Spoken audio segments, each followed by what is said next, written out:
All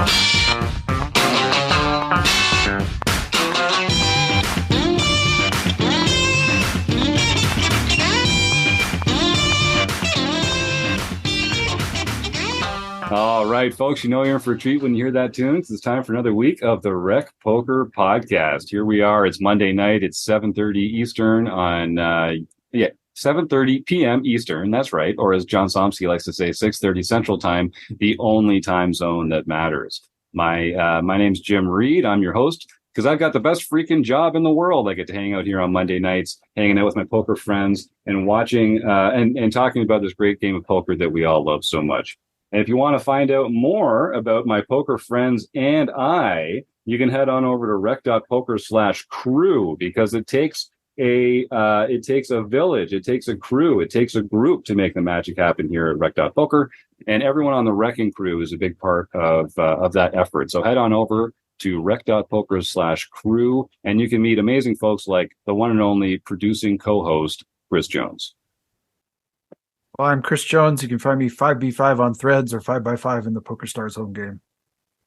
I'm Joe Koulis. You can find me on Twitter at JoeCoolPhD, cool with a K, or on the home game at Elvita11. And I am John Somsky, also known as Poker Geek MN everywhere.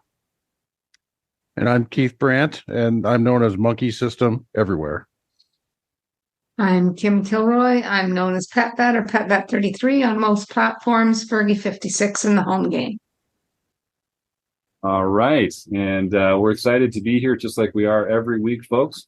The Wrecking Crew are the magic makers that make it all happen. I'm hearing from Luke in the YouTube chat that it's 10 a.m. Australian Eastern Standard Time. There you go. Yeah, we're starting a little late tonight because we did our forums recording a little earlier. So it's actually 8 p.m. Eastern right now. 10 a.m. Australian Eastern Time from the one and only Luke O'Driscoll. Great to see you here in the chat again, Luke. So we've thanked the Wrecking Crew. We've got to thank our sponsors, the Running Aces Hotel, Racetrack, and Casino. If folks don't know, they're the best. They've been a sponsor of the Rec Poker Podcast since day one. But what I'm really excited about is next weekend, if you're listening to this live when it comes out, next weekend we are having our Rec Poker road trip to Running Aces. It's going to be on August 4th and 5th. There's a ton of prizes being given away. There's a 3-tournament event series with prizes for winning, but also prizes for the tournament, the player of the tournament race. There's going to be a leaderboard for final table points. We're going to have some social events. I'm going to buy a bunch of people some beers or whatever it is that they prefer to drink. And a lot of the Wrecking Crew members that you are used to hearing on the show are going to be there. So it's going to be a lot of fun. I hope folks get a chance to get on out there to Running Aces for August 4th and 5th. And if you have a Running Aces player card, I know you can get a discount on a hotel room for the weekend. And if you're a Rec Poker Premium member, you get a $10 food voucher just for playing in one of the tournaments. And Rec Poker Premium only costs you $5 to get for your first month if you use the code RecPoker. So I'm just saying, use the code RecPoker, get premium for a month, get a $10 food voucher. You just made $5 the easy way, folks. So don't forget to check that out. The other folks I have to thank are our premium members, because they're what get us out of bed in the morning. We couldn't do what we do here at Rec Poker without our premium members. And we've got 3 new premium members since we last were on the air. And I would say they're new premium members, but some of these are some very familiar faces. One, Elizabeth Bennett Martin, is never too successful to come and learn with Rec Poker members. I love to see this. Elizabeth's turned into quite an accomplished live player. I believe she won the women's event at the Irish Poker Open. She's been heads up in a couple other bracelets. She had a big finish in Vegas while we were down there for the World Series of Poker. But I love this learning attitude. Elizabeth is so awesome. She's back as a premium member. She's going to be brushing up on the book study and can't wait to take her game to the next level. Another friendly face that we're going to be seeing in our premium member chats is none other than Daniel Kennedy, a longtime community member and Minnesota friend of the show. Looking forward to getting to know Daniel a little better and probably meeting up in person when we're all down there running Aces next weekend. So that's going to be fun.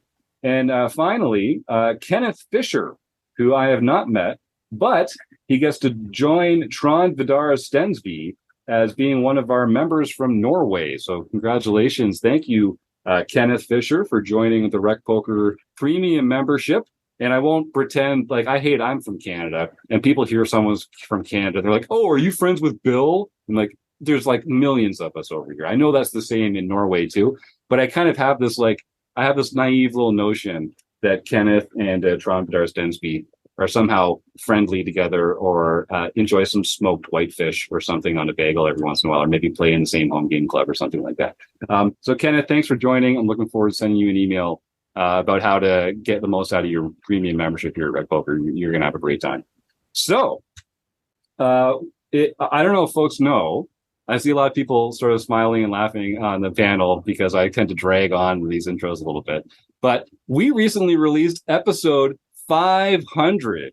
Just last week, we released episode 500 of the Rec Poker podcast, which is pretty fantastic. It has taken a lot of people to make that happen. You see a lot of the Wrecking Crew members here on the podcast, but we really have an amazing team of volunteers and experts and friends of the show, and contributors and Wrecking Crew members and sponsors and premium members and community members and folks that have subscribed to the podcast and folks that have subscribed to YouTube and helped us out. Just so appreciative of everyone's efforts to make Rec Poker as great as it can be. And so we wanted to share a little bit with our podcast audience, because it did start as a podcast back in 2016 in Steve's basement. And no, I'm just going to make a joke about my own basement, but that's going to get too dark for what we're trying to do here. So I thought one of the things we could do, Chris Jones runs our theme of the month every month. And one of the real keys to what we do are his deep dive seminars. And so normally this would only be available for premium members, but as a gift, as a thank you to our podcast listeners, we're going to release June's deep dive seminar as a podcast here for free for everyone to enjoy. So the subject of the theme of the month was Player Reads. And this is going to be a podcast. This was meant to be a premium training video. So it's a lot of our videos go pretty in depth. A lot of our seminars go pretty in depth into board textures, combo counting, different graphs and charts, solver outputs, that sort of thing. This one is more of sort of a hand history review video, but I still think you'll get more out of it if you're listening to this. Head on over to the YouTube channel for free. If you just search Rec Poker, you'll find us. And this is this. Oh no, do I not know what episode this is? This is the episode that comes out on July 28th. It's 503. It's episode 503. So if you head on over to YouTube, look up episode number 503, and you'll be able to see the video that goes along with this. And I think you'll get more out of it if you do. Chris, do you want to just talk a little bit about the theme of the month, Player Reads, and what you enjoyed about making the seminar this month? Yeah, and I mean, I'll just say, typically this was kind of one of the reasons I thought that this would be a good for a podcast is it's a little bit more audio friendly, and it's sort of different than some of the ones we've done where we've typically had these playing sessions, which we sort of work off and like build some learning lessons around how people have approached different spots. This month we didn't have a playing session. There was just too many scheduling conflicts, too many people in Vegas for the World Series. So for that month, we did this session on player reads. And basically what we took was we talked about, well, what kind of things do we look for? What kind of things are we seeing other players at the table do? And it was a panel conversation. So that felt like really kind of welcoming to the audio sort of format as well.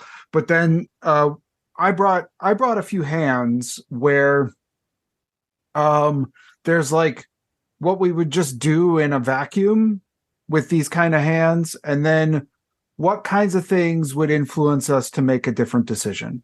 There were some hands where I think I took some lines that may be sort of like outside some of the norm, but based on some reads that I had about the players at my table, and we talked about those and whether people thought those were sort of like good ideas or bad ideas. And I thought it was a really good conversation, and I guess that's what I would sort of introduce this as. Nice. Well, I hope folks do enjoy it. And if you like this and you want to get more of it, I'll just say again, Rec Poker Premium membership is only $15 a month, and if you use code Rec Poker, you can get it for only $5. And I know that we've built up a pretty robust archive now over the last 3 years of not only Chris's deep dive seminars, but our book studies, our amazing Learning with Partners program, where we take little slivers of training material from other training sites out there and show it to our premium members for free. My own Poker Tracker review groups, Kim's hand history review, Keith's off table tools. We're a few episodes into Joe's poker psyops, Eric's play, explain, and learn. I'm going to forget a couple because, we have so many things going on here every week at Rec Poker. But go think about dropping that $5 and checking out the archive. I think you'll find a lot of valuable stuff there. So without further ado, I think we'll cut to Chris Jones's deep dive for June on player reads. And then when we come back, we'll follow up with some home game results. We'll talk a little more about the Rec Poker road trip coming up to Running Aces. We'll give away a prize like we do every week here on the Rec Poker podcast, and we'll get on out of here. So without further ado, let's go check out that deep dive.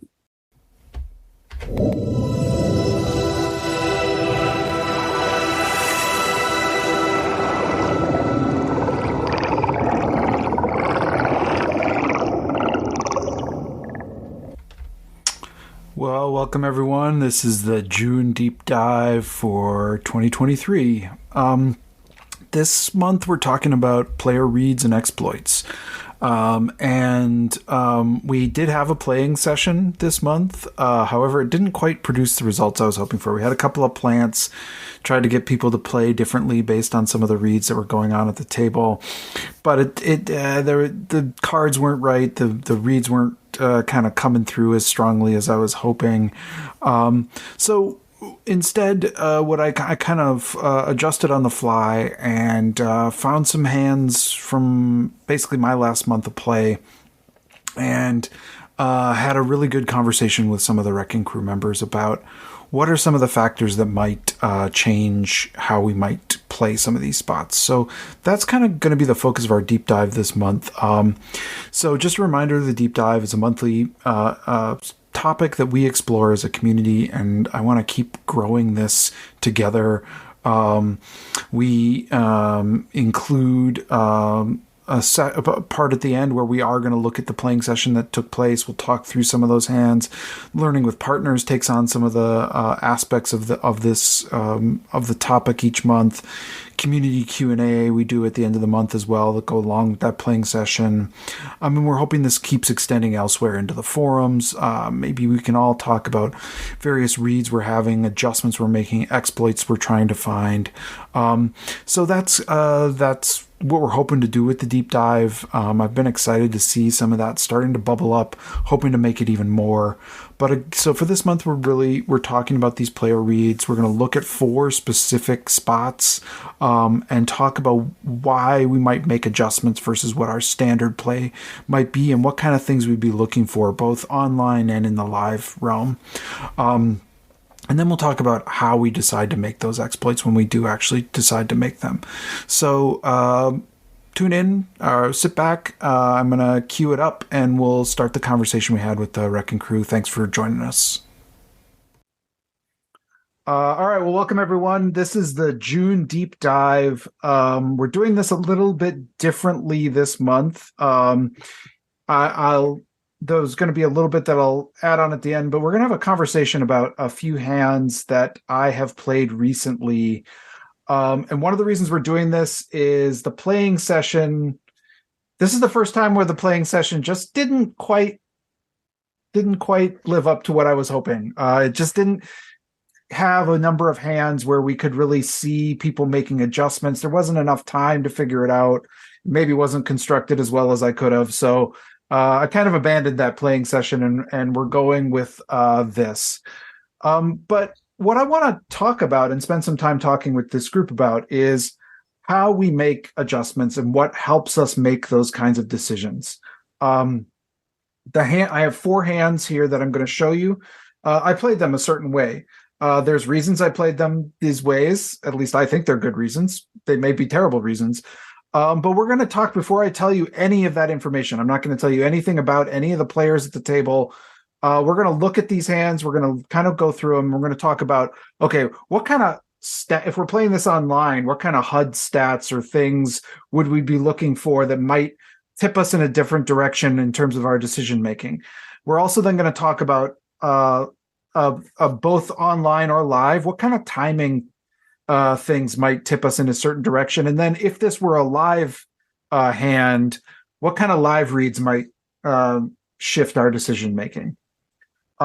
So before I jump into the first hand that we've got in front of us, any comments or questions about where we're headed? Thoughts, ideas, concerns, plans? I mean, the only thing that jumps out to me is, as with all tells and exploits, what you really have to think about first is establishing a baseline with the opponent. So some of the things we'll look at, like stats to use, that's going to be a standard no matter who you're playing against. But when it comes to like timing tells or live tells, pulse, the rate of breathing, that kind of thing, what really matters is that you have spent at least enough time playing with this player that you know what their default is. And then when they deviate from that, that's a more helpful piece of information. So I think we get kind of stuck on, especially online, because I play a lot online, and like timing tells, they really depend on the player, because some players just act very quickly all the time, and some only do it when they have easy decisions, and knowing which one's which can be really helpful. Mm-hmm. I think there would be one caveat to that, is that if you look for moments of surprise for them when something doesn't happen in the manner in which they were expecting, you can a lot of times pull a lot of information from that moment.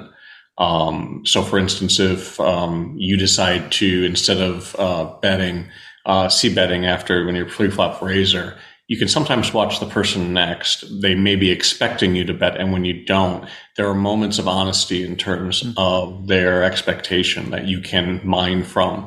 But you got to be watching, and you got to be pretty observant to notice it. It's just, you get more honesty and surprise than you do in something that they can plan forward. Does that make sense? Yeah, absolutely. Absolutely. So let's start with this first hand. This one's the simplest. It's actually pretty much just a pre-flop spot. We're gonna just get it, folds around. We get a cutoff open. Here we are on the button. Jack 10 of hearts. What would you do normally? And what kind of things might shift your directions towards doing something differently? So how would you approach this hand if I told you nothing about anything about any player at this table? You go ahead, Ryan. I'd probably just call. Mm-hmm. I like Jack 10. It's a strong hand, and it's suited, so I'd want to see a flop. I don't want to raise and then get raised, 4-bet over the top. So I'm just as soon see a flop with this hand, and I'd probably just call. Yeah, I think I agree. It's too strong and too weak to raise. Mm-hmm. Mm-hmm. I really like that you picked this hand, because it does have me internally conflicted, and I am kind of thinking about the different types of things that I'd be looking for with this, like especially live. If like I could see like the opponent that's over here, I would never like 3-bet small versus that like older middle-aged guy that just loves to see flops, because you're going to get called a lot, even if you go 6 bigs, 7 bigs, whatever it may be. It's like a third or fourth of your stack, but they're not going to care. It's a huge part of their stack. But versus that opponent, I might be willing to just 3-bet rip it in, and just push on that. And they've got a lot of chips, so they're scared of all ins, and they're gonna fold. But versus solid opponents that I think are gonna play pretty correct against me, I'm kind of torn between calling in 3-betting to a smaller sizing. Mm-hmm. Mm-hmm. And this is a tournament, right? Tournament, yep. Yeah. I mean, you do have problems behind you. You're putting a bunch of money in, and I think that might push me towards actually raising or even ripping it in, as Taylor said, just to eliminate and make it better. Depending upon, obviously, I'd want to know how they play. Are they players that have some smarts, or are they just simply going to call behind and then put me 4 ways to a flop? Yeah, this is one of those hands where for me, it's occasionally a call, occasionally a 3-bet. The only information we have so far on these players is their chip stacks. And then in this particular player, their opening size. And the effective stacks on the blinds and this own player are pretty deep. They're over 60 big blinds. So when they're choosing a 2.1 sizing at that stack depth, sometimes that might indicate a really wide range. Not necessarily a weak hand, but a wide range. And that might incline me to 3-bet more frequently. But without any other information to go on, I could probably play it as a call or as a raise. All right. We're getting pretty short ourselves, so that I'll give you a factor. Give you some context now. Can I add one more thing before you go there, actually? Because I think the one thing that no one's really talked about is what are the players behind us like? Is the small blind prone to 3-bet often in squeeze spots? Likewise with the big blind, because then I'm leaning against calling, because I don't want to call, get 3-bet squeezed, and then have to fold this hand. I'd rather go to 600. If they 4-bet, squeeze over the top. Okay. All right. Well, I'll give it up now, but at least I take away kind of the easier option, which is to 3-bet squeeze for either one of those. So a lot of us talking about the cutoff, I think we do have to very much be aware of what are the blinds going to do and have our decisions based off of that. Mm-hmm. And I think it's also kind of relevant where we are in the tournament as well. Everyone's pretty deep here, so I don't think we're close to the bubble, but that would be a factor as well as to whether to call or raise, I think. So, and this is going to complicate matters. This is the only hand I chose that was from a PKO. This was actually from the Venom that I played. I don't know when that was. And this is late on day one. So we are not in the money, but we're closing in on making a day 2, which is, then you get close to the money. So we're in we have a bounty on our head. We've already collected 1 bounty, but we're obviously the shortest player at this table. So that has a significant impact on us. And so I'll tell you that much. And then maybe I'll just say, now that this is an online tournament, it's a high stakes online tournament. We're in this spot. If you could if I could show you their HUDs right now, and I could show you some stats about these players, are there any in particular that you would want to know if you were going to sort of make a different decision about where you might be headed? I got 50. Okay. All right. Well, let's talk about them. I want to hear what are they? So a couple of these panelists have already mentioned the players to the left, their 3-bet percentage. Mm-hmm. Overall, a 3-bet percentage is really valuable here, but you can also have a stat that is 3-bet versus late position open. Mm-hmm. And that is typically going to be higher than a typical standard 3-bet percentage. So that one for sure. Also their squeeze percentage, because if we do call, we're setting up a very juicy squeeze spot, and the players in these tournaments are not going to be turning their nose up at some opportunities to add some aggression and take some small pots down pre-flop. So those two, but I also want to see their call raise from big blind percentage, or their continue to VPIP passively from the blinds. That's another one that's going to be relevant. The ones on the other side of it that I'm always going to be looking at is, a player's raise first in stat is always going to be really important. And again, you can break those down into not only raise first in, but attempt to steal from late position, which is again going to be a higher number. And then also their fold to 3-bet stat is like in the Bible for this kind of stuff. I have a HUD that I give out to our coaching clients that specifically targets players that open too wide and fold to 3-bets too often, because you can 3-bet them to death and pick up a lot of pots that way. But another stat that's interesting, if they don't have a fold to 3-bet that's particularly high, is how often do they fold to C-bets in 3-bet pots? Because if they call 3-bets a lot and then they overfold to C-bets, that's another really good argument for 3-betting now, building a pot, and then taking it away post-flop when there's more chips in the middle. Those are the ones that kind of jump out at me right off the top. Mm-hmm. Those are good. I like it. I would want to know the VPIP and PFR of the original raiser. Mm-hmm. I want to know how aggressive and passive he is. Mm-hmm. If he has a very high VPIP and a very low PFR, you know that when he raises pre-flop, he's very, very strong. So I would want to look at that. If he's a reg, he's going to be right in that middle part. Then his range is going to be very similar to my range in that spot. So I'm going to have a pretty good idea of where I stand. And then to Jim's point, the 3-betting stats from the small blind and the big blind definitely be something. I have that on my pop-up by position, so I can look at by position what they do. And that's probably the first thing I'd look at with those two. Mm-hmm. Some HUDs you can also train to break down different open sizes and show the class of hands that they take those actions with. So like in the Rec Poker HUD, I think you can see a readout of which hands they've opened to 3x, which hands they've opened to 2.5, which hands they've opened to 2x.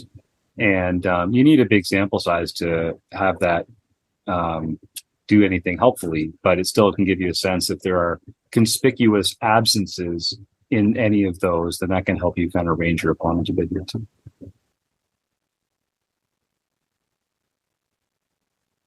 So what if I told you I jammed here? Taylor, you mentioned this as a possibility here. If you had all those stats, Jim, the ones you're talking about, why would this be, or maybe this is a terrible play. Maybe it's a terrible play no matter what their stats are, but because I'm open to that too. No, I don't think so at all. I think if they had a high raise first in from late position and a high fold to 3-bet when raising, then you're getting pretty close to like any playable hand is best played as a 3-bet. And at this stack depth, a hand like 10 Jack suited is going to have really good equity against a lot of their continuing range. So even though you're not blocking aces or kings or ace king or anything like that, you're still bringing a lot of equity in on the times that they do call. So if they're those stats, I don't know if that's exactly what you're getting at, but those stats in particular would make this I'd feel perfectly confident making this shove, and I'm sure it would be a profitable one. Yeah, after I looked at this a little better, with you have 26 big blinds. If you had 20 big blinds, my standard action to a raise is to push all in. If it's not a PKO, I have not really thought about how that affects things. So I'm not really sure. It seems that the bounty should somehow, but I'm not really sure how it would. Mm-hmm. Mm-hmm. Yeah, it does, John. You widen some of those ranges where if you previously would be taking 15 big blind stacks as rejams, like you move that up because the bounty adds value to your opponent, both the chips that they could win plus the bounty. So they call a little bit wider, so you're able to jam bigger effective stacks. So, and I'll tell you a little bit about what led me to make this decision. My nervousness here was that the big blind had just been moved to the table and I had very few hands on them. So this was a little bit of like, that was like my, I'm doing this part without any data. But what I did know about these two players here is that this player, the small blind, was a very aggressive squeezer, a very aggressive 3-better, but was not somebody who seemed to be bounty hunting when when there were like lots of opportunities on the table. And the best read I had was on this cutoff player who I have more than 500 or 600 hands. I mean, like I have a lot of hands on this player. And their attempt. So if you're kind of like, what is an attempt? What's a reasonable attempt to steal? If you think about like that number, we're looking at people just from the cutoff or the button. How often are they trying to steal the blinds? And what I've heard is anything over 40% is that's aggressive. Anything over 50 is kind of getting a little unreasonable. And this player is 72. So like 72% of the time they are opening. If it folds to them and they're in the cutoff of the button, they're opening. And that between that and realizing that I had this player behind me, that if I flatted this, I did not like the idea of raising this small, given the fact that I'm the short stack and I'm the bounty. And I just feel like I'm just too easy to push around in this situation. But given that dynamic, I felt very comfortable. The cutoff was, had a lot of air that is just going to have to fold to this jam, even if they're bounty hunting. And that the small blind seemed to shy away from they wanted to be the aggressor. And then the big blind was just like hope they have a big blind hand that they just fold. So that's what led me to make this decision. It's probably a hand that, as we talked about, given complete unknowns or more standard statistics, I may find myself just flatting this more often. But this was a decision that, like, when I was looking at this, I was like, this is a really good spot. I need to put this in. I need to just take this down, and I'm going to take it down a lot. And it's going to be very valuable to me, especially with this short stack. So thoughts now that you know the context? I think even in the absence of knowing is fold to 3-bet, if you've got that aggressive player on your left, like that's a great note, and that's definitely going to lean into this as well.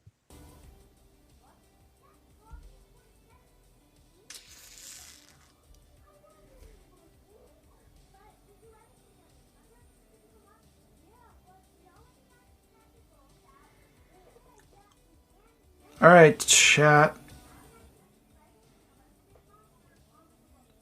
I think this is a jam against this player. They've taken a lot of spots here. Good luck, us.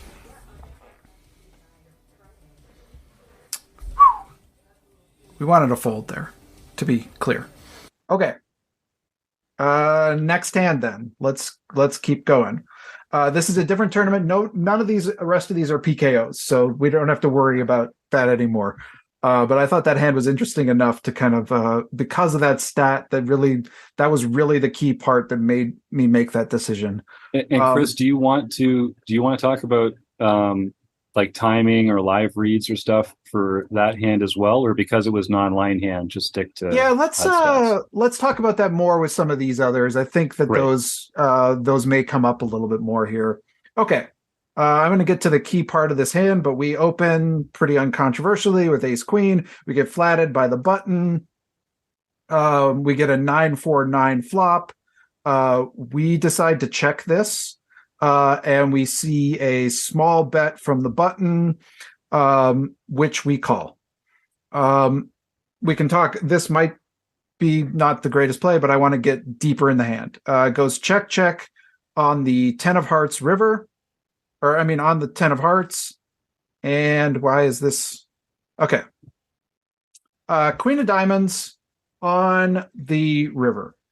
So we've just seen again, to review the action, we opened, they flatted us. We checked on the flop. They bet out, which we called. It went check, check on the turn. Queen comes on the river. What is your normal course of action, seeing how this hand is played out? And then what might make you change your course of play here? Are you betting? Are you check calling? Are you check raising? What's your normal course of action here as this hand is played out? I would probably normally bet here, in an effort to get him to call, because he made an aggressive action when you showed a non-aggressive action. So he might have just been doing that just to try to steal the pot at that time. So I'm not convinced that he's going to try again. Although if I had a stat on him that showed that his aggression factor was very, very high, especially when you check to him, then I might check to him hoping that he's going to bet. But that's what I'd want to understand is how often does he attack a pot when it's been checked to him? Mm-hmm. Yeah, my default is probably to go into bluff catching mode here and do a check, hoping that they had the flush draw.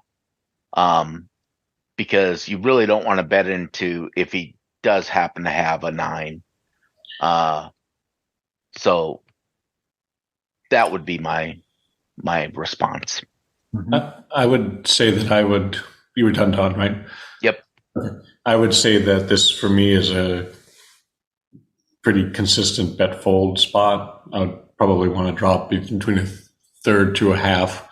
And if hopefully he calls, we get some thin value out of a 10 or a 4, or I guess pocket like jacks or something.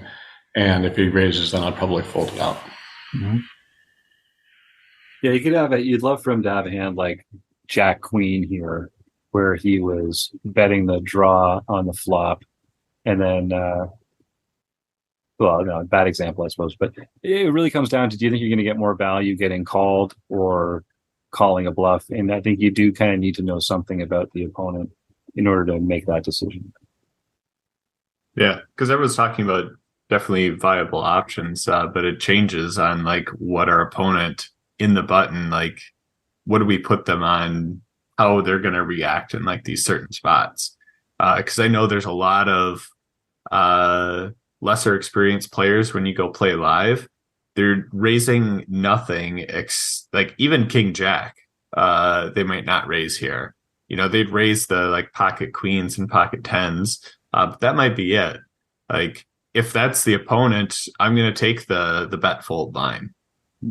And if I happen to only get called when they have ace 9, okay, I set the price, but I was trying to get your pocket jacks or your whatever, your pocket 7s to call or whatever it may be, and kind of be happy with that. But then there's other people that in that same like style of player will always like bet when they don't have a hand that they can show down here.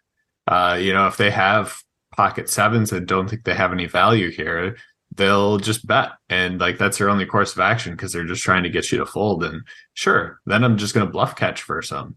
And it's not the easiest to like figure it out, but sometimes you can start picking up on different people's tendencies, like how willing are they to go after pots that aren't theirs? What does their interest level look like? Because some people just look disinterested when the 10 queen comes out and they're like, please just let me check this down.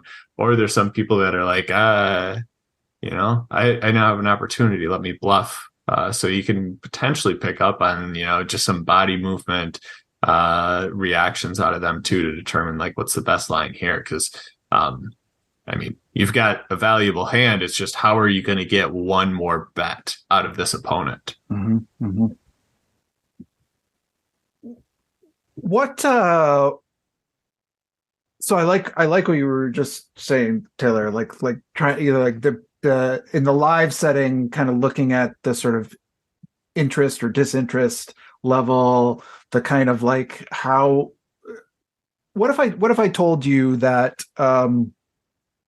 the bet on the flop was an insta bet? Would that mean anything to you? Would it change anything about your approach as you got to this river? Like literally you couldn't have, the bet was out before you finished checking.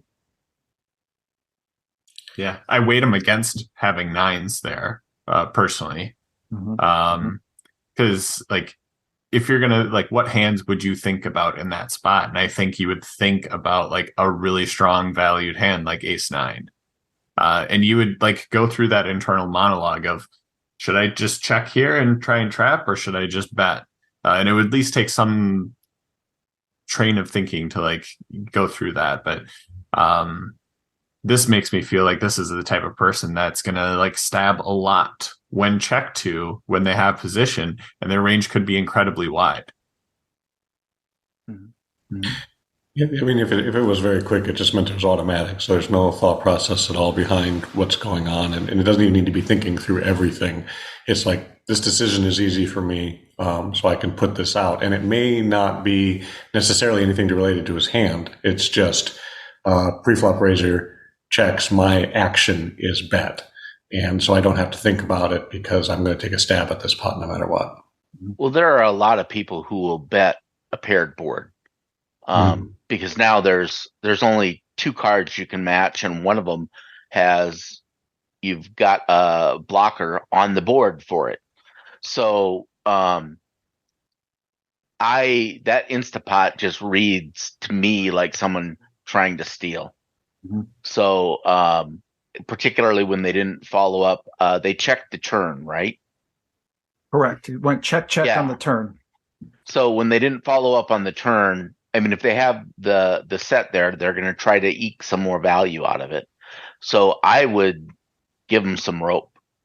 I'd be more inclined to check this in that particular case. Yeah, I agree that although what a lot of people have said here, that quick timing usually means easy decisions. So either this is a paired board, I'm going to do it at a high frequency, or it could be, I've got two clubs and I know this is a chance to take it away. I think people tend to check quickly with their monsters. Like if he had a 9 here, I think he's either going to think about it and like really weigh what's the perfect value bet size to get the most out of you over 3 streets, you know what I mean? Or they're going to be one of those slow players that just says, no, I'm not interested in this hand at all, But the quick bets, I feel like, tend to be more like those easy decision hands. And that given the action on the turn, that would then incline me to take a bluff catching line here and check calling, because a lot of their range is now not going to have any showdown value. And so their only chance to win is by bluffing it. Mm-hmm. And listen, some of those other draws that they could have, if it's not clubs, they're going to be hands that have like a 10 or a queen or a jack or an 8 in them. We'd love for them to be value betting a 10 or a queen here. So we can actually, if we can beat some of their value bets as well as all their bluffs, then that does also incline me to, because I doubt they're, well, I don't know. I don't know if they would call with a 10 if we bet here. Yeah. So, and let me ask you this. So that was sort of a live situation. What might you be looking for again in those HUD stats, Jim? I don't know if you have ones that you think about when you're that might lead you to some of those same conclusions or same sort of like decision point. Are there certain stats that you might look for where you'd be like, is this player gonna? I mean, Rob actually mentioned aggression frequency. Is that the kind of stat we're going to be looking toward in this spot? Yeah, 100%. There's also like river aggression. There's also like went to showdown. There's also a float flop stat that I use a lot in spots like this, where if I check, are they going to stab at a very high frequency? Like it's hard to say on what boards. This is a board that you think people would float bet at a higher frequency anyways. But if they never float, then you can, maybe it is a 9 because they're not taking all those spots to put it out there. The problem with river stats is that they accumulate so slowly. You need such a huge data set in order to actually make meaningful exploits on river stats. They just don't come up that often. Those action points don't come up that often. That's you really have to lean on things like the difference between their overall aggression frequency and the river aggression frequency. and stuff like that, because it's just hard to get meaningful data on river play. I think that, from a tell standpoint too, this is the one thing that argues against multi-tabling. I know it's more, it pays better to do that at times if you have an edge, but watching each of the hands as they're turned over through leading up to this would give you as much information as any of the HUD stats would about what they're likely to have at the end of the hand. But that takes focus, and that takes not alt-tabbing to something else. And I think that's difficult for a lot of players probably, but a lot of recreational players as well, to maintain that focus throughout that time to get that information.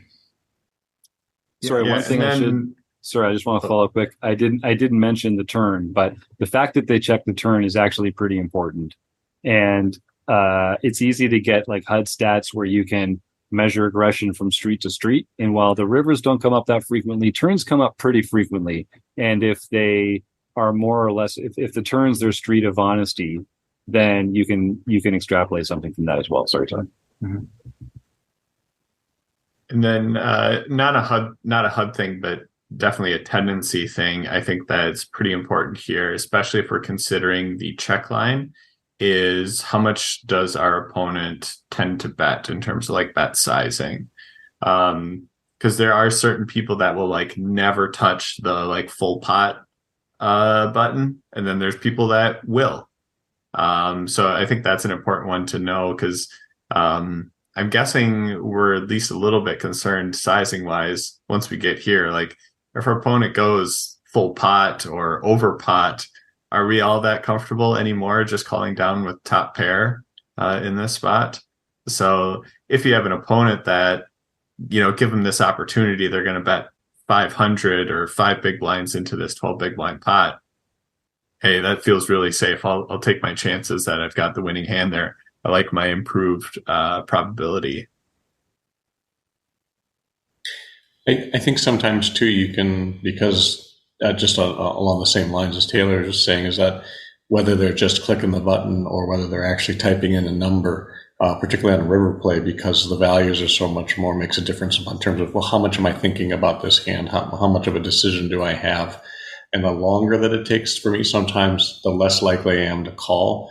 Not because I think they're thinking about what they want to do, but they're taking their time in terms of trying to choose to get as much out of me as they can, rather than just clicking and hoping that I'll fold. I don't actually think I guess I didn't actually program this out. Sorry, didn't set it up for what actually happened, but I'll tell you what actually happened. I did decide to check this, which is a board and a situation that I think normally lead out on, given the weakness shown on the turn against most opponents. But given that both the quick check back and another, just kind of like the tendency things we were talking about, I just felt like this was a player that was going to stab a lot at this. And they did end up stabbing, and Taylor, they stabbed full pot, and I still pretty much snap called them. So maybe that's a little rough on my hand, but they had clubs. They had I was hoping I was going to say they had 2 clubs in their hand. Yeah. No, I mean, I wasn't necessarily saying like, hey, if they go full pot, you have to fold here, but like it makes it more uncomfortable, right? Like you would have been way happier calling for a smaller sizing. For sure. But they definitely have king, queen, or king, jack in their range here. Yep. And when that's the case, they should size up their bluffs. Yeah. They actually had ace jack of clubs, which is a pretty good. That is a good one, yeah. A pretty good bluff candidate here.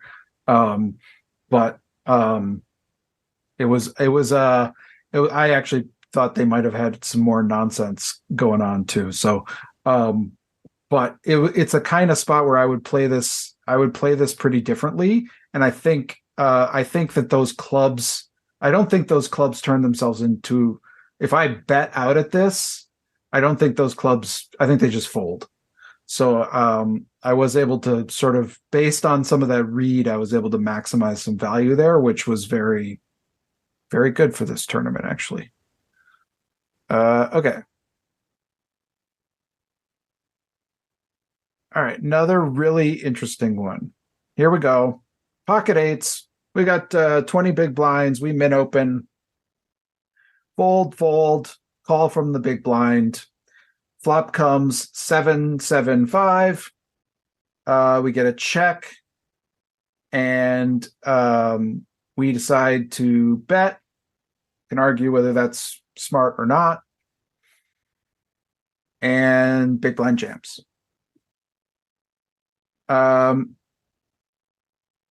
What is your standard approach to this spot? Maybe it's to not bet. Yeah. Well, no, like this is a good one in terms of like tendencies and like who you're playing against and like what does this generally mean. Assuming this is online, I feel like online, a lot of players don't turn sevens into this type of jam, but they very much turn straight draws, pair of fives, and such into jams. So I'd feel quite comfortable calling this off just due to my like read of the general player pool that's out there. Mm-hmm. Mm-hmm. So at a lower stake, this would be an easy fold. Mm-hmm. Yeah, I think this is a pretty high stakes online tournament, if I remember. I think this is a 109 on ACR. Yeah, the higher the stakes, the more likely I am to call. I think I like the continuation bet on a paired board like this. You've definitely got the range advantage. You've got the equity advantage. He's calling from the big blind. Big blind is seeing 3 cards that are lower than 7 or lower. So he's saying to himself, well, this hits my range really well. And Chris has got ace king, so he's just throwing a bet out there. So yeah, I think I could find a call here because I think anybody that has a 7 is not going to want to chase you out of the pot. Yeah. This is a bet that says, go away, little boy. All you have is 20 big blinds, and I have all these other big blinds, so just go away. All right. What kinds of things? I agree. I agree, especially at I think the higher stakes. Taylor, I think you nailed the population tendencies. What would you need to see from your opponent to fold here? Or would you ever? I would have to see like some really tight pre-flop stats. And especially like big blind defense. If we can like really narrow that down and don't see like any 3 bets from them from the big blind, then I do get potentially scared because they may be like, oh, I've got 9s, 10s. I'm just going to call, make sure I get a safe flop. And then they're actually going and like having you dominated in certain spots. But like outside of that, I'm having a tough time like finding a good like what would make me fold here. Some players have very narrow donking ranges or check raising ranges, and I find that those two kind of work in concert for a lot of players. A lot of players that have donking ranges tend to put some of their stronger hands in one of those two camps, and that would be one thing that I'd look at. If they have a high check raising frequency, then they're going to be doing it with a lot of non-nutted hands, a lot of draws. And this is a good board for that. So I'd be much more inclined to call. Also, if it was like super fast, if it was just like a super fast check raise here, I would also put some extra weight behind them trying to push us out of the pot. And I'd probably be a little more inclined to call. Again, that's player pool dependent, but I feel like in real time that would probably impact me. Mm-hmm. All right, let me give you this because this is the scenario. What if you had? I believe I had 400, maybe 500 hands. So it was a good sample, not absolutely great, but pretty good. And their check raise percentage was 2. Then I think I'm probably folding. because I know those players. And do they have a donk range? Are you able to recall? I don't think that there was much of a donk. No, not much at all. So then I don't think this is that sophisticated a player. Their only way of playing in these kind of spots is with their top 2% of hands. Like if they're playing board coverage, if they're check raising by board, it's going to be higher than 2%. So if they're not check raising by board, then they're check raising by the strength of their hand. And I don't know. I guess no. I just don't think given the price, I don't think they're bluffing enough to make it a profitable call. This is the one of the night where I'm not going to give you the answer because I did fold. I mean, I don't know what they had, but I would too. If they check raise 2%, you're exploiting them by folding. Yeah. And yeah. if they had like ace 5 here or something, like they God don't have them. it enough. Yeah. If they do, they don't have it enough. I mean, I know there's more combos of 5x than 7x available because of the board, but I just don't think it's. I don't think they're doing enough. Yeah. Yep. So I mean, I thought this was kind of interesting too because I think like this is so much a play that I just, you're dreaming of this with eights, get 7-7-5, and like people just kind of go nuts with this. And I looked at when I saw the players, I was like, oh my God, I have to fold this. I think do I have to fold this? And yeah, I think so. Good fold. And listen, this is what I hate about poker. You just don't get to know, right? Like you don't get to know if it was a good fold or not. Right. We can all tell you, but you're going to stay up at night wondering. Yeah, I still kind of wonder, but probably is a good one. Yeah. All right, are we ready for the last hand? Bring it on. This one's crazy. Let's just start there and say this is a crazy hand. All right, this is this is a high stakes tournament. And we'll just sort of explain the action. All right. Open under the gun, of course, right? 3-bet from under the gun 1. A flat from the cutoff folds to us. Let's start here. Actually, there's 2 decision points in this hand. So that will indicate that I did not fold here, which maybe is the right option. How would you approach this in a just know nothing about any of the players' situations? Honestly, I would probably just call and set mine, as crazy as it sounds with jacks. We're deep enough. There's enough implied odds to make a hand. I don't want to 3-bet into an under the gun open. I don't want to cold 4-bet into an under the gun open and then an under the gun +1. Eric Jin would kill me for using that language right now. But I know. It's on the screen. What can we do? I can't change it. That's how this easy hand player labels them.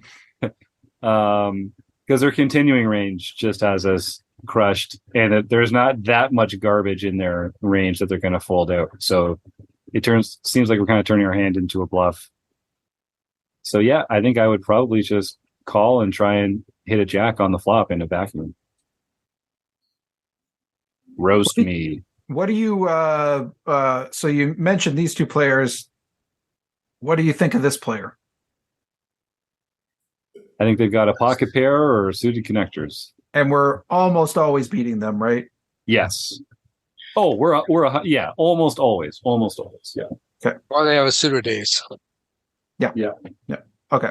So we're kind of this player we're less nervous about. These players are obviously issues.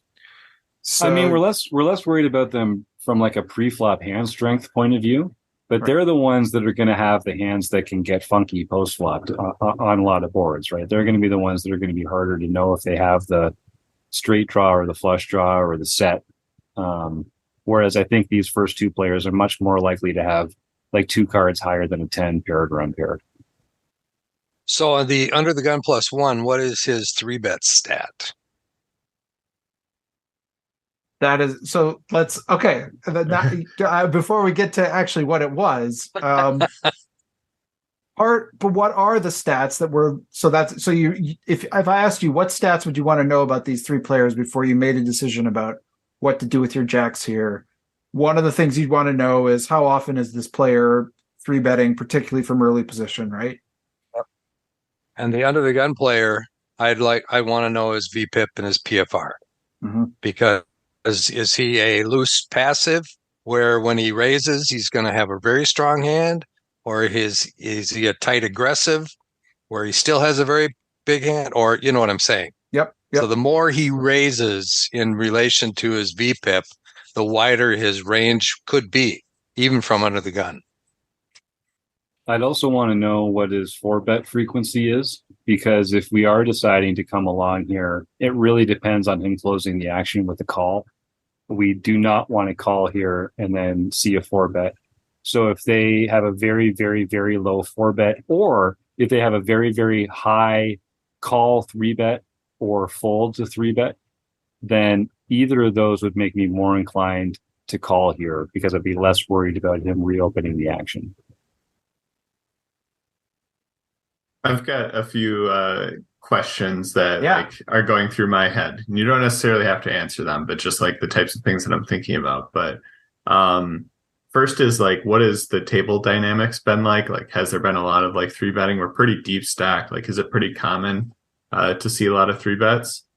And try and like understand that. Like, is this a rare thing? Is this, hey, we're 100 bigs or 60 plus bigs deep? For most people here, like there's a lot of 3-betting going on.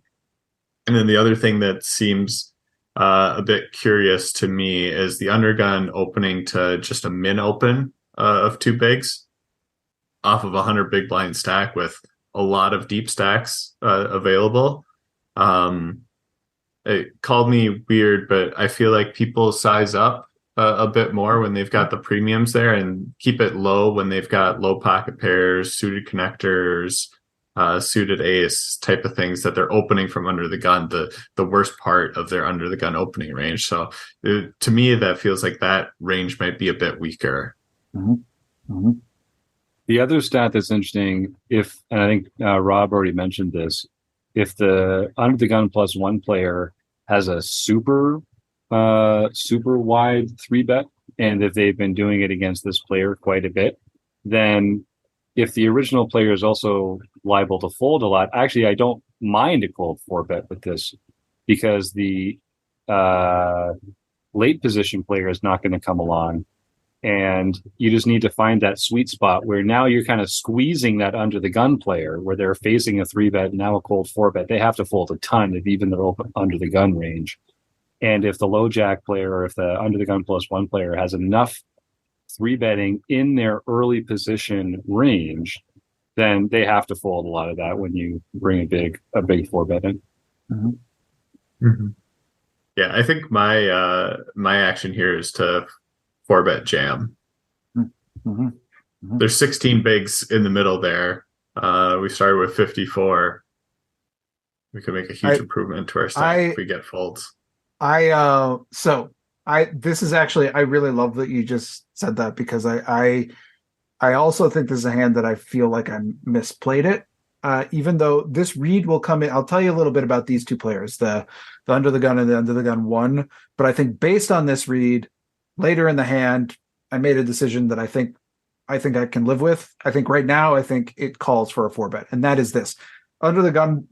The actual under the gun player is opening a lot from early position. They're opening, I think, 29% of hands, something like that. Good Lord. From under the gun? It's a lot. And I think, even though I had less stats on the under the gun 1 player, I think they noticed, and they were 3-betting a little bit against that more. And so then once I tell you that, right, I think then I think I got in my own head about these, oh God, it's under the gun 1. I still have to be careful. I think I still got, and there's this intervening caller. So I ended up calling this. And I think that's a mistake. I think really, I love what you just said, Taylor, and especially knowing now what I just told you, I think this is a clear just jam, get it in. Let's run our equity. We're probably ahead. We're not scared of the cutoff. And these two players might be messing around a lot.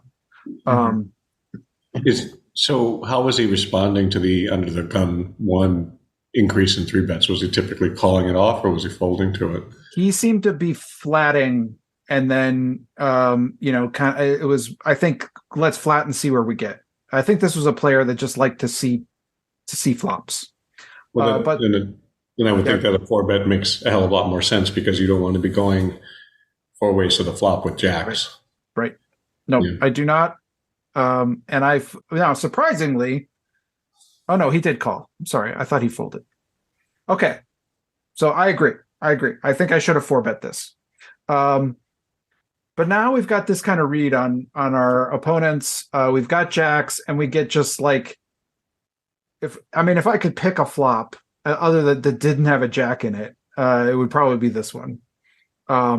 This is about as dreamy a flop as it can possibly get. I don't think there's a lot of like 4s and 3. Maybe cutoff has, if they're like pretty bad, they've got like 4s and 3s in their range, but I don't think there's that many to worry about. So we're only really worried about the overpairs. Now this player declined to 4-bet, so I'm not really worried about that. This is the only player I think that potentially has me beat with some overcards, but even though I didn't 4-bet them, I had this read on them that they basically had a read on this player. Like that, and then like that is one of the things about reads I think that you can understand, is that if you have HUD stats on a player and another player's been at your table for a while, they have those same ones too. And if they're paying attention, you can sometimes interpret some of their actions as maybe they're trying to run some exploits too, and you can exploit the exploit in some ways. So we check. We get a bet here and a call from our intervening cutoff player. Tell me what you read there. 2 diamonds or pocket 7s. Yeah. Okay.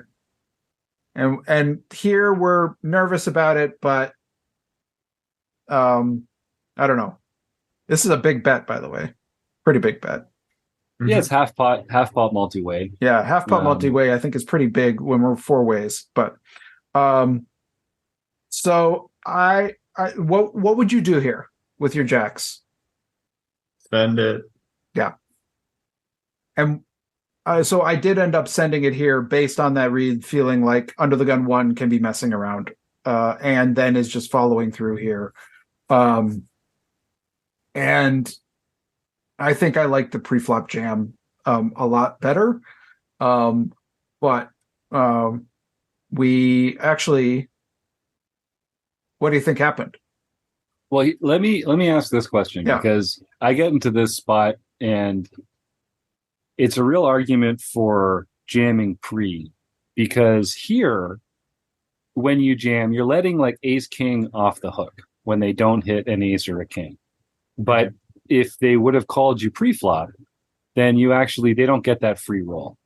Now, when you ship it, you're really limiting their continuing range to hands that you're not doing nearly as well against, because it's going to be mostly overpairs, and let's give them some connected diamonds. Let's say,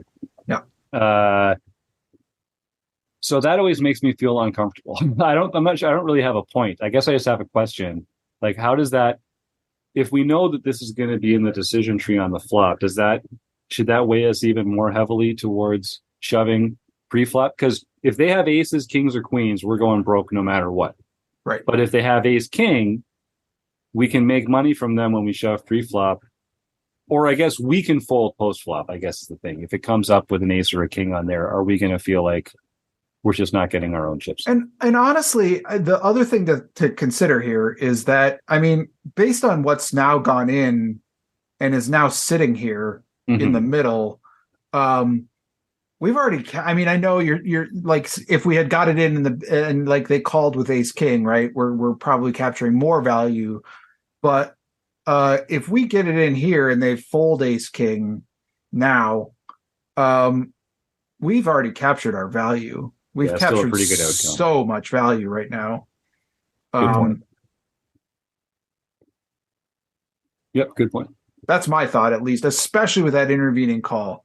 I am not scared of this intervening call, like, at all. Like, Does anybody notice that the under the gun one player bet exactly half pot? Yeah. So basically, he clicked the half pot button. right, Mhm. right. Mm-hmm. To me, that looks like he's just, okay, this flop didn't hit anybody. I'm going to take it away. Mhm. And at the cutoff guy, he called. Did he call like immediately, or was there a little pause? That one I can't remember. But what? Okay. Tell me what? How would that change your mind? Tell me what you would think about if you saw that. If he had like an ace 7 of diamonds, for instance, that'd be pretty much an automatic call. It'd be snap. If he had ace 3 of clubs, he might think about it for a minute, because now he's looking at, hey, I've got trips. I wonder, should I be raising here or not? So that's the only thing that I would think of from the standpoint of, timing tell. But other than that, I think he's probably sitting there with some sort of suited ace with ace of diamonds, or maybe, it'd have to be the ace of diamonds probably. Yeah. Or like pocket 9s and pocket 10s is what this, really feels like. Yeah, that could be. Yeah. Mm-hmm. He did put in a third of his stack, of his third of his remaining stack to do that. Yeah. Yeah, I mean, honestly, I'm a bit scared of the under the gun plus one, like, continuing here, just because, like, I feel like ace king of random suits just kind of shuts down. Likewise with ace queen. Like, do they really want a continuation bet on this board into 3 other people? Mm-hmm. It feels scary, but it's exactly half pot. And if this is online, that's kind of a tell to me that this is a less experienced poker player and probably a little bit more recreational. A lot of the pros have their bet sliders to different percentages and don't go with the half pot option. So that makes me feel a little bit better, but I mean, it could still be queens, kings, aces, because this guy's uncapped currently. Yep, for sure. I agree. Like, I mean, this was a risk, but I felt based on that dynamic between these players that it was one that I could potentially take and win a really big pot. This player ended up folding. This player did call me. They ended up having ace 5 of diamonds, which is not my favorite hand to see. But we did run it. And it actually was a pretty gross run out for them. Did I do it? Yeah. So it came king of diamonds and then the 3 on the river. So let's go. Max Payne. It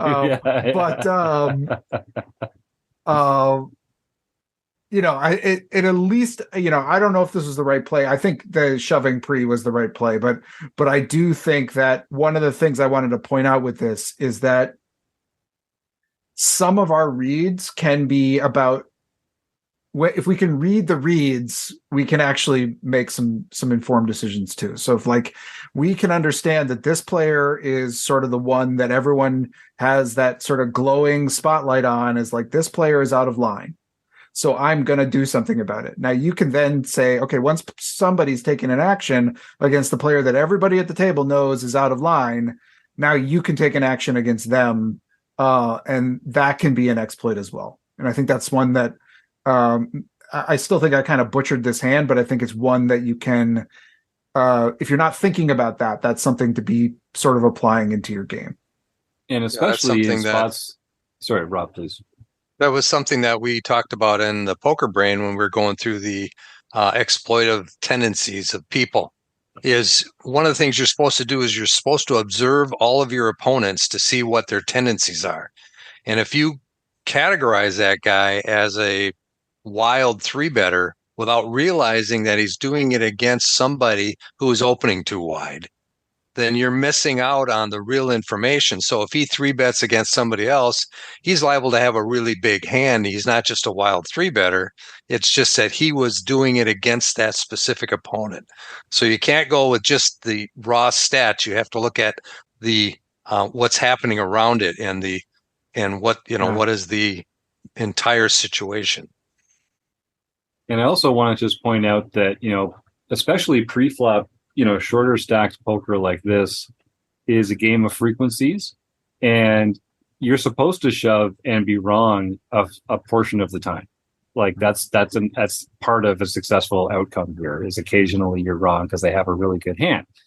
Anything you can do to put your thumb on the scales and increase the frequency with which they don't have a very strong hand, because they're not making any more strong hands. You can't do anything to like, oh, they have more strong hands than aces, kings, queens, and ace king. That's not how that works.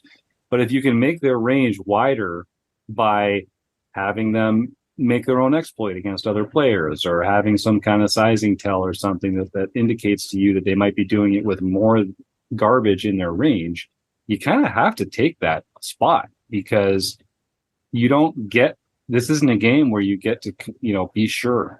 This is a game where you have to make educated guesses. And from a frequency point of view, the more they widen their frequency, the weaker it is, the more often your raise is going to win.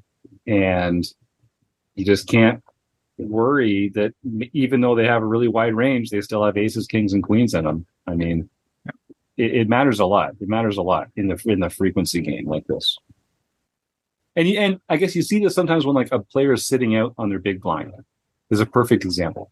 People start raising much more widely than they would because there's no one there to defend the big blind. Some players might not even know that they're sitting out on the big blind. That happens to me all the time.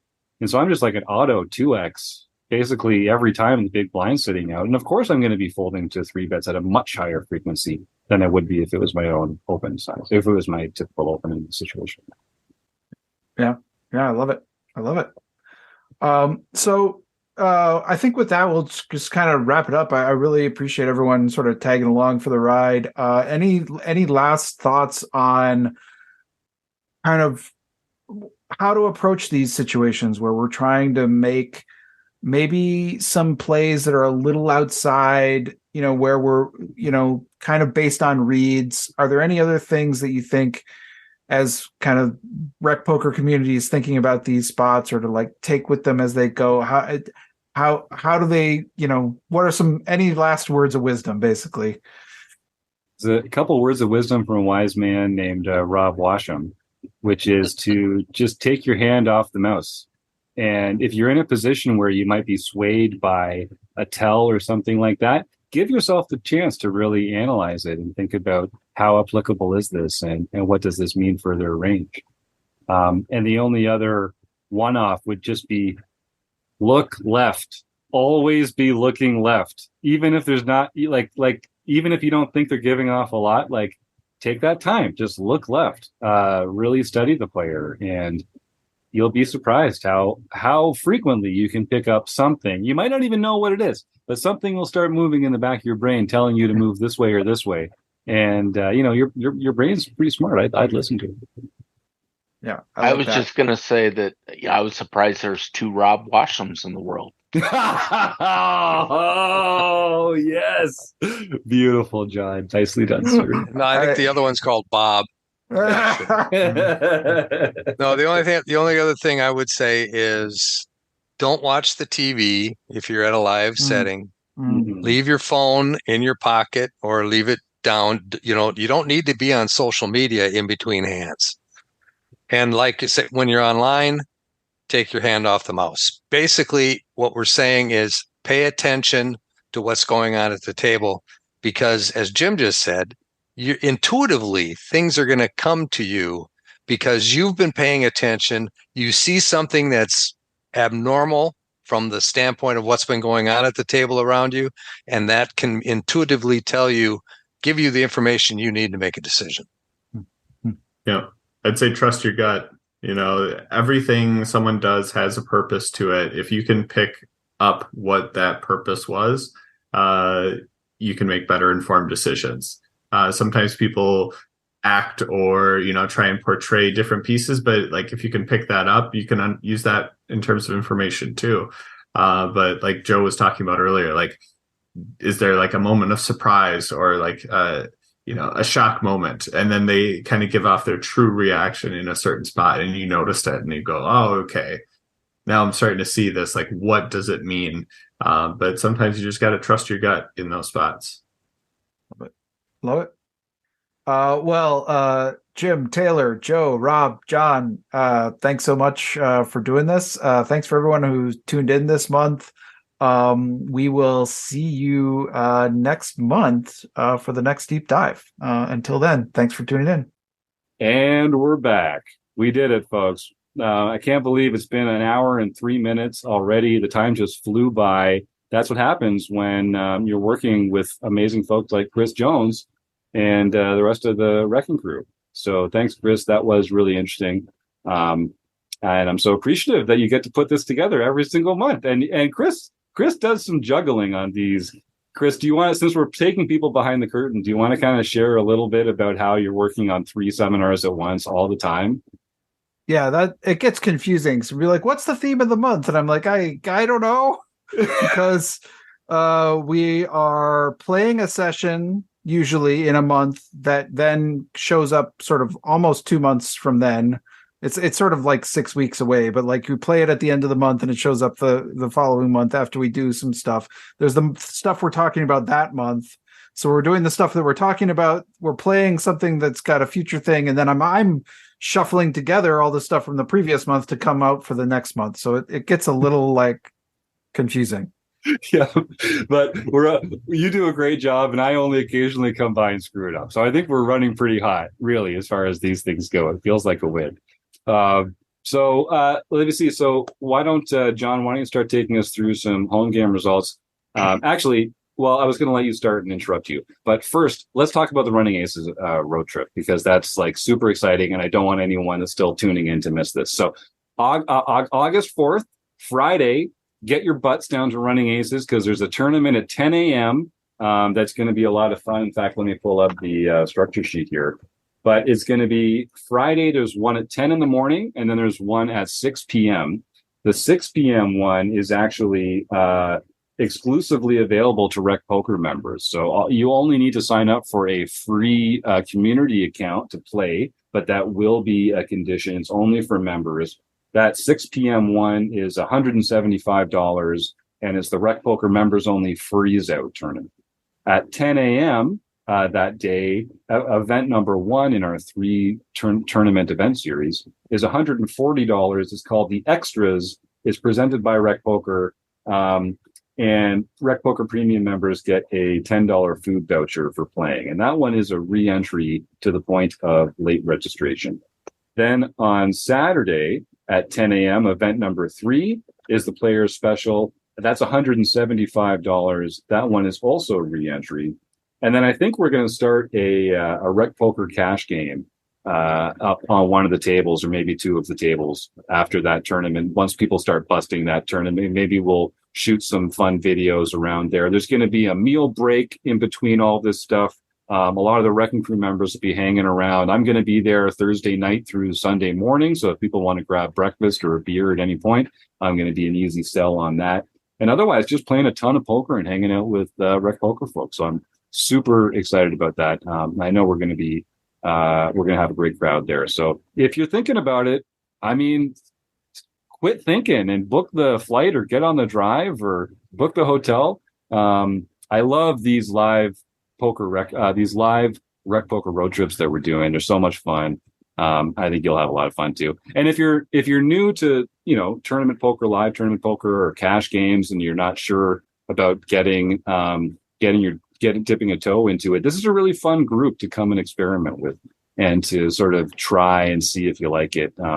We're all going to have a good time and take it pretty easy on each other than at the table. Yeah, Chris, what's going on here?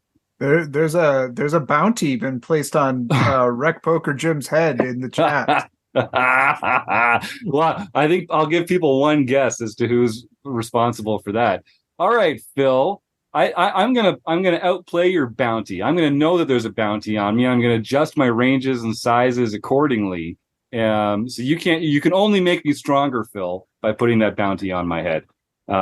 I think I was going to put a bounty on my own head. I think if anyone takes me out of one of these tournaments, I'm going to give away an article of Rec Poker merchandise, a polo or a hoodie or something like that. There will be some other prizes as well for beating other Wrecking Crew members or for doing other fun things over the course of it. Running Aces is going to give a bunch of swag away as well. And we'll give away some memberships and that kind of thing. So it's going to be a pretty big overlay on fun prizes. I guess that's what I'm saying. All right, John, what do you say? How you've been very patient this entire time. Yes, I would never want to interrupt you because that is so extremely rude, and uncouth. So rude. So, Don't Chase 666. Joseph Armstrong got his second nightly victory for the year.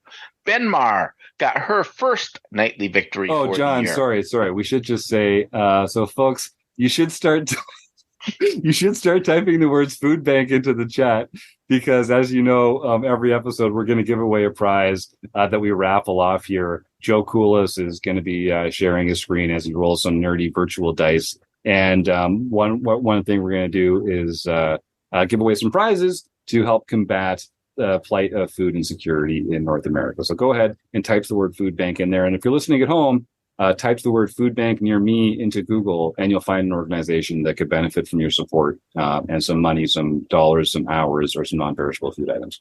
John, you were saying. Uncle Tom's Cabin got his first nightly victory for the year. Squidge 2022, Kate Ibbotson got her second nightly victory for the year. B-Chip Charles Allen got his fourth nightly victory for the year. And Jasper Jr., Pat Barry got his first nightly victory for the year. K-Poker Wannabe, Ron Payton, got his third daily mixed practice event victory for the year. Rozzy Q, Roz Quarto, got her second international victory for the year. And Killy 19341 got his third international victory for the year. Nice. And last but not least, Libro Cubicle Art, Scott, got his second LPP victory for the year. So he can contact info@rec.poker for his free month at Learn Pro Poker. That's right, Scott. Don't hesitate. Send that email, info@rec.poker. You're going to love your free month of Learn Pro Poker.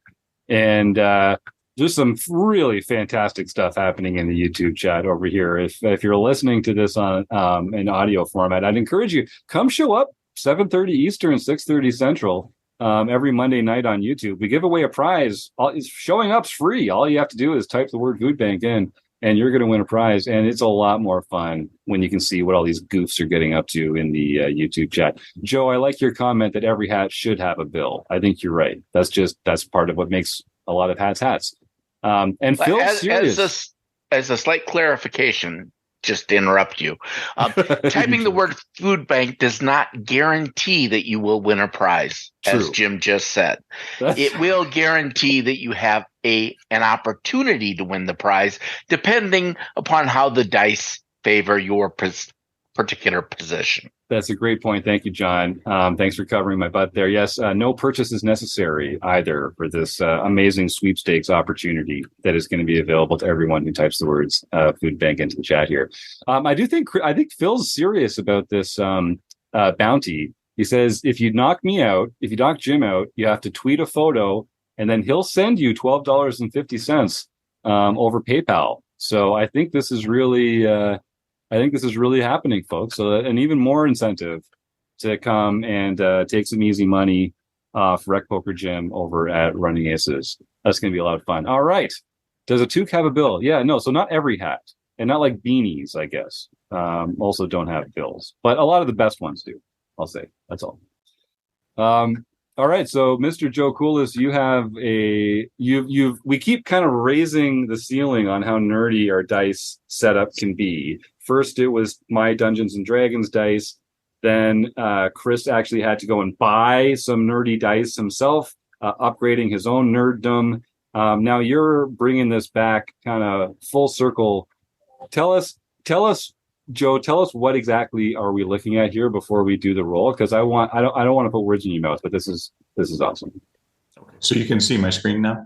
Yes. Okay, so this is there are online versions of Dungeons and Dragons, and this is one of them. It's called Roll20. We don't actually get a sponsorship from Roll20. I think Chris would actually close up shop and leave if we get a sponsorship from Roll20. So, Hey, if they want to pay us money, that's fine by me.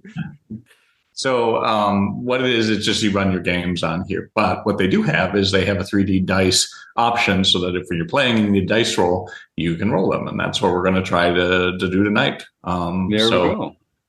Looks like we have 8, is it? Did I count? Yeah, right? let's do the order because I don't want any bamboozling to come out later. I don't want any complaints about manipulation or anything. So I see the first one is Joe, then Eric, then Mary, then Ben, then Phil, then Luke, then Jim, then Scott. That's what I see. Does that look right to you? Joe? I confirm that order. Chris? Yeah. All right. So that is an 8. We get to roll. We actually get to roll a nerdy die. Right. So there's a dice here for people, and then to clarify, over on the right, it'll give you the exact number, so that there can be no confusion about what dice roll came out. It's, Phil. I think Phil will approve of this particular approach. There you go. So We'll Phil, call off your lawyers. Call off your dogs. All right. Let's see it. Here we go. Let's see what we do. I'm excited. It's thinking it's a 7. So that's Gibber. Gibber, the second last person in there, the one and only Jim Gibson. I know, Jim, I'll be seeing your friendly face at Running Aces in a week and a half. But you just keep winning stuff, buddy. So send me that email, please, info@rec.poker, and say Joe rolled a 7 on his big nerdy die, and he rolled you right into the prize pool. So congratulations, Jim. And thanks, Joe. That was fun. So I think we're going to continue. We're going to see, sometimes we're going to use Joe's nerdy e-die setup for Dungeons and Dragons. Sometimes we're going to keep working on Chris's Diso cam. Is that what we decided? The ISO cam? Yeah, Diso cam. It's a Diso cam. So we'll see. Kim's just like, why do I hang out with these goofs? I just like the look on her face. The expression on Kim's face right now is hilarious. All right. Well, folks, is there anything else that we should mention here before we roll on out of here? I really am so appreciative of everyone that got us to episode 500 last week. That's fantastic. Everyone in the YouTube chat today. It's so much more fun listening to or seeing folks chatting along in the YouTube chat. Kim, Keith, Joe, John, Chris, you all are the best. Thanks for all your help. The Running Aces Hotel, Racetrack, and Casino, and you, the listeners. We couldn't do it without you and your support. So keep smashing that subscribe button, and we'll see you soon. Have a good night. Thanks again. You're not sharing your sound. Oh, no. I didn't change it back. Of course.